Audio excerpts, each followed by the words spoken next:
नमस्कार दोस्तों, आज अपन पढ़ेंगे पार्ट नंबर 2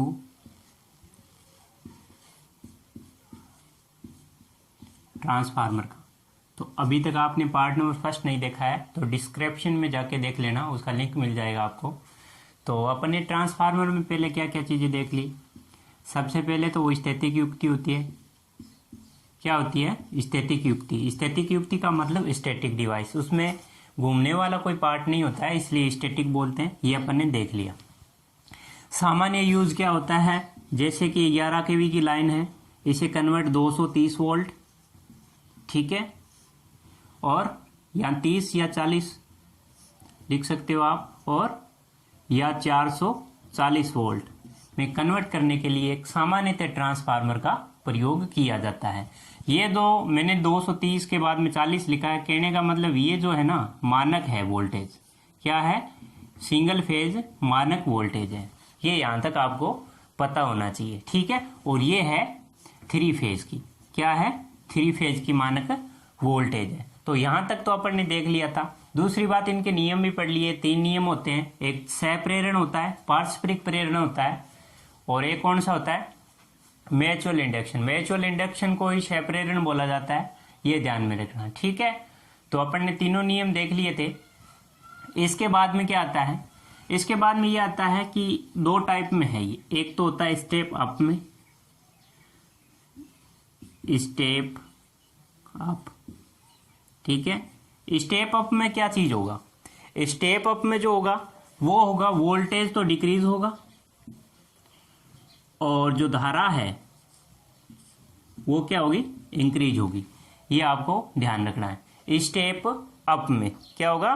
स्टेप अप में। इसके बाद में अपन चलें तो इसमें क्या होता है?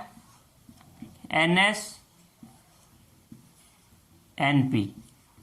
NS का मतलब क्या होता है प्यारे बच्चों? NS का मतलब होता है सेकेंडरी वाइंडिंग के टर्नों की संख्या। एस का मतलब यहाँ द्वितीयक है, सेकेंडरी, निम्मी में द्वितीयक बोलते हैं। यहाँ ये क्या है? प्राइमरी, प्रथम बोलते हैं, ठीक है। तो इसके जो टर्नों की संख्या है इससे ज्यादा होती है, ये आपको दिखाई दे रहा होगा। कहने का मतलब इसे एन को किसे डिनोट करते हैं? टर्नों की संख्या से। जो टर्नों की संख्या है, टर्न दे रहे हैं कुंडली में, उसके बारे में ये अपने को संदर्भित कर रहा है, ठीक है। तो ये है सेकेंडरी और ये है प्राइमरी। स्टेप अप में क्या होता है? सेकेंडरी वाइंडिंग में प्राइमरी की अपेक्षा टर्नों की संख्या क्या होती है? ज्यादा होती है, ठीक है। कहने का मतलब ये अपन ट्रांसफार्मर यहां बना ले 2 प्रकार का।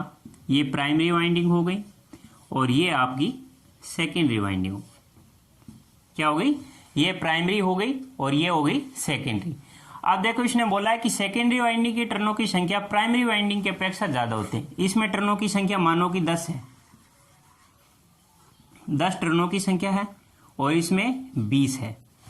अब देखो, इसमें एक चीज इसने यहां ये बोला है कि इसमें वोल्टेज डिक्रीज होता है और धारा इंक्रीज होती है। अब देखो, इसमें ज्यादा टर्नों की संख्या तो उसमें हीट ज्यादा उत्पन्न होगी, ठीक है। वैसे ही I² R से ही देखो हीट I² RT, ठीक है, डबल हो जाती है। पावर में कोई चेंज नहीं होता है। ये सभी ऊष्मा पे कार्य करने वाली है युक्ति, ठीक है। तो फिर से मैं एक छोटी सी इंफॉर्मेशन दे रहा हूं कि अभी तक आपने चैनल सब्सक्राइब नहीं किया है तो सब्सक्राइब कर लें, क्योंकि अपन ये अभी तो ट्रांसफार्मर का पार्ट पढ़ रहे हैं। उसके बाद में अशोक जी सर अपने, जो कि बीटेक होल्डर है, वो अपने को क्या है थ्योरी के और भी चैप्टर आपसे लेके आएंगे, जैसे 3 फेज मोटर है आदि, उनके बारे में बताएंगे, ठीक है। तो ये यहाँ आप समझ गए होंगे मेरे हिसाब से कि सेकेंडरी वाइंडिंग की टर्नों की संख्या प्राइमरी वाइंडिंग की अपेक्षा अधिक होती है। जब टर्नों की संख्या अधिक होगी तो उसमें अधिक ऊष्मा होगी, और जब ऊष्मा अधिक होगी तो अपने पास में क्या होगा? धारा इंक्रीज होगी। इसी टाइप से देखो बच्चों, यहाँ पे अगर स्टेप डाउन नाम आ जाए तो क्या होगा? इसमें वोल्टेज इंक्रीज होगा और धारा क्या होगी? डिक्रीज होगी। क्या होगी? धारा डिक्रीज होगी। अब इसमें अगर अपन बनाएं तो ये क्या होगा? ये तो हो गया पार्ट प्राइमरी का, और ये पार्ट हो गया सेकेंडरी का। ये पार्ट कौन सा हो गया? सेकेंडरी का, ठीक है। तो ये आपको ध्यान रखना है सेकेंडरी का। तो इसमें क्या हो जाएगा, NS NP। कहने का मतलब इसमें प्राइमरी वाइंडिंग के टर्नों की संख्या जो है वो सेकेंडरी की अपेक्षा क्या होती है, ज्यादा होती है, इसलिए ये क्या होता है, स्टेप डाउन ट्रांसफार्मर होता है। कौन सा स्टेप डाउन होता है, ठीक है, ये चीज ध्यान रखना है। ये यहां तक तो अपन ने चीजें देख ली थी। इसके बाद में क्या होगा, नेक्स्ट अपन देखते हैं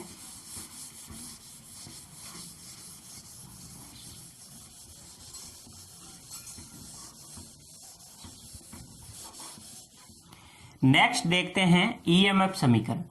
क्या देखते हैं बच्चों, ईएमएफ समीकरण।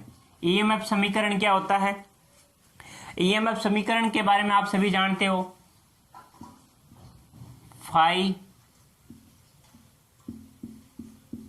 एनपी, ठीक है, एफ एनपी। अब क्या होता है ईएमएफ समीकरण, विद्युत वाहक बल जिसे बोलते हैं, ठीक है, क्या बोलते हैं, इलेक्ट्रोमोटिव फोर्स, इलेक्ट्रोमोटिव फोर्स, या हिंदी में बोलते हैं विद्युत वाहक बल। क्या बोलते हैं, विद्युत वाहक बल, ठीक है। तो इसके बारे में अपन पढ़ेंगे अभी, ठीक है। तो ये चीज आपको दिखाई दे रही होगी, ईएमएफ, ईएमएफ समानुपाती किसके होता है, फाई, ठीक है, एफ और एन। यहां पे एफ का मतलब होता है फ्रीक्वेंसी, ये चीज ध्यान रखना। एसी में फ्रीक्वेंसी 50 होती है, ठीक है, और जो पंडुलिपि देश है उनमें क्या होती है, 60 भी होती है। क्या होती है, 60 हर्ट्ज फ्रीक्वेंसी भी होती है। तो ये आपको विशेष ध्यान रखना है। अब इसमें अगर सिंपल में देखें, ईएमएफ क्या होता है, एक किसी चीज को फोर्स लगाना। कहने का मतलब अगर किसी में अप होगा, ईएमएफ क्या होगा, ईएमएफ अगर अप होगा तो क्या होगा, फाई का मान भी बढ़ेगा। चुंबकीय फ्लक्स घनत्व है, ये क्या है, मैग्नेटिव, टेस्ला वाला जो होता है चुंबकीय फ्लक्स घनत्व, उसके बारे में बताया गया है। तो यहां सिंपल इनमें तीनों में देखें तो अगर ईएमएफ बढ़ेगा तो फ्रीक्वेंसी बढ़ेगी, ठीक है। इसी टाइप से अगर ईएमएफ बढ़ेगा तो क्या बढ़ेगी, एफ बढ़ेगा फ्रीक्वेंसी, और ये चुंबकीय फ्लक्स घनत्व। इसके बाद में तीसरी चीज देखते हैं, ये होती है एन, टर्नों की संख्या। अब अपन एसी में फॉर्म फैक्टर का मान देखें तो एसी में फॉर्म फैक्टर का मान क्या होता है, 1.44, सॉरी 1.11, ये आपको ध्यान रखना है। ये होता है एसी का मान 1.11, ठीक है, ये होता है फॉर्म फैक्टर। अब फॉर्म फैक्टर में देखें तो इसमें मान क्या हो जाएगा, ईएमएफ समानुपाती 1.11 फाई FN, ये होता है सूत्र, ठीक है। अब इसी में देखें तो क्या होगा, नेक्स्ट में बनेगा ईएमएफ 445 चुंबकीय फ्लक्स NM। अब ये कहां से आया, ये किसी को पता नहीं चला है। तो ये देखो, एसी में इसमें जो साइन वेव होती है इसकी 4 माने ली जाती है, जैसे कि ये आपके सामने है, ठीक है, 1 2 3 और 4, ये माने ली जाती है फॉर्म फैक्टर वाली, इसलिए यहां पे क्या लिखते हैं 4.44, ठीक है। ये समीकरण होता है इसका, ठीक है। इसके बाद अपन देखें तो क्या होगा, अपन अनुपात के बारे में देखें, रेशियो को किससे डिनोट करते हैं, रेशियो को हमेशा के से डिनोट करते हैं।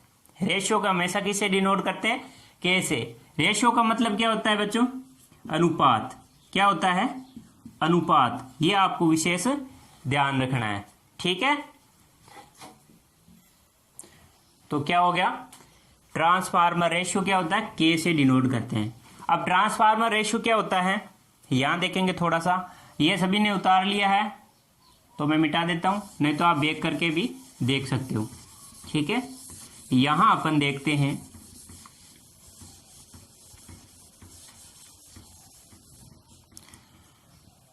Ratio, transformer ratio. Transformer ratio क्या होता है? सेकेंडरी में टर्नों की संख्या व प्राइमरी में टर्नों की संख्या का अनुपात क्या होता है? रेशियो। क्या होता है? ट्रांसफार्मर अनुपात। कहने का मतलब सेकेंडरी में टर्नों की संख्या तथा प्राइमरी में टर्नों की संख्या का अनुपात क्या कहलाता है? Transformer ratio.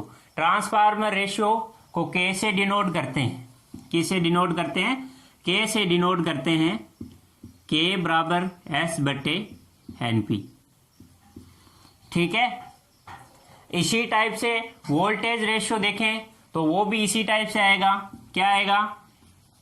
सेकेंडरी की टर्नों की संख्या व प्राइमरी में टर्नों की संख्या का अनुपात, जो ईएमएफ होता है उनका अनुपात ही क्या कहलाता है? Transformer ratio. अब इसमें एक और तीसरी चीज आती है, धारा के बारे में देखें तो धारा हमेशा क्या रहती है? हमेशा प्राइमरी और सेकेंडरी में मान बराबर रहता है। क्या रहता है? मान जो इसका होता है वैसे एक ही मान रहता है। तो ये आपको ध्यान रखना है। अब दूसरी बात, यहां आपके सामने अगर दे दे के ग्रेटर देन 1 तो ये कौन सा ट्रांसफार्मर है? ये पहले भी आपको क्वेश्चन पूछा गया है। एक और चीज ध्यान रखना है यहाँ, मोस्ट चीज क्या है? अगर आपको दे दे कि 50 हर्ट्ज फ्रीक्वेंसी का कोई ट्रांसफार्मर है और यहां पे 50 किलो हर्ट्ज ट्रांसफार्मर है, तो इन दोनों में सबसे बड़ा कौन सा होता है? ये क्वेश्चन 2017 में ये अपने पूछा गया था दिल्ली मेट्रो में। तो इनमें से कौन सा होता है? आप बता सकते हो? अब इसमें यह है कि 50 हर्ट्ज और 50 किलो हर्ट्ज ट्रांसफार्मर में सबसे मोटी कोर किसकी होती है? ठीक है। तो हमेशा ध्यान रखना, आप ये मत करके आ जाना कि ये बहुत बड़ा होता है। ये चीज ध्यान, ये जो कोरों में पूछ ले तो सबसे छोटी या मोटी किसकी होती है? यहां पे सबसे बड़ा कौन सा है, सबसे छोटा कौन सा है? यहां ये ध्यान रखना के किलो हर्ट्ज लिखा हुआ है तो इसका मतलब ये नहीं है कि बड़ा है, ये छोटा होता है। क्या होता है? साइज में छोटा होता है, ये साइज में बड़ा होता है। ये चीज ध्यान रखना। सिंपल सा क्वेश्चन, सीधा डायरेक्ट क्वेश्चन आता है, ये ध्यान रखना है। अब देखो इसी टाइप से रेशियो में अपन ने देख लिया है कि एनएस एनपी। एनएस का मतलब सेकेंडरी वाइंडिंग में टर्नों की संख्या व प्राइमरी वाइंडिंग में टर्नों की संख्या का अनुपात ट्रांसफार्मर रेशियो कहलाता है। ठीक है, ट्रांसफार्मर रेशियो कहलाता है। पावर वाला तो आपको पता ही है समान क्यों रहती है, क्योंकि पी बराबर क्या होता है? V I. पी बराबर वी आई है, वोल्टेज और धारा। अगर दोनों चीज निकालेंगे तो अपने पास में पावर आ जाएगी, इसलिए ये क्या होता है? सेम होता है। इसके बाद में नेक्स्ट अपन जो पार्ट थर्ड में पढ़ेंगे, इसमें जो क्या प्रकार होते हैं, कौन कौन से प्रकार होते हैं, आउटपुट के आधार पे, इनपुट आधार पे या अलग सोर्स है। ठीक है, किन किन आधार पे, उनके बारे में अपन कल पढ़ेंगे। तो इसमें अगर आपको किसी भी प्रकार का कोई कंफ्यूजन हो तो कमेंट करके मेरे को जरूर बताएं कि सर यहाँ हमें सही नहीं लगा। ठीक है, मैंने मेरी तरफ से 100% दिया है। और फिर भी अगर किसी को भी दिक्कत हो तो मुझे बता देना। ठीक है, यहाँ तक पढ़ा है, किसी को किसी भी बारे में कोई भी कंफ्यूजन हो तो मुझे बता देना कि सर ट्रांसफार्मर रेशियो आपका मेरे को समझ में नहीं आया, या के ग्रेटर देन 1 हो तो स्टेप अप होता है, स्टेप अप होता है। अगर के लेस देन 1 हो तो स्टेप डाउन ट्रांसफार्मर होता है। ठीक है, ये चीज आपको विशेष ध्यान रखनी है। ठीक है, तो अभी तक आपने अगर चैनल सब्सक्राइब नहीं किया है तो सब्सक्राइब जरूर करें और अपने फ्रेंडों को ही सब्सक्राइब कराएं। और संडे को आपका एक टेस्ट रखा गया है तो टेस्ट जरूर दें, क्योंकि उसमें निमी के 50 क्वेश्चन लगभग ट्रांसफार्मर के आपको मिलेंगे। तो ये आपको ध्यान रखना है विशेष। ठीक है, थैंक यू, धन्यवाद।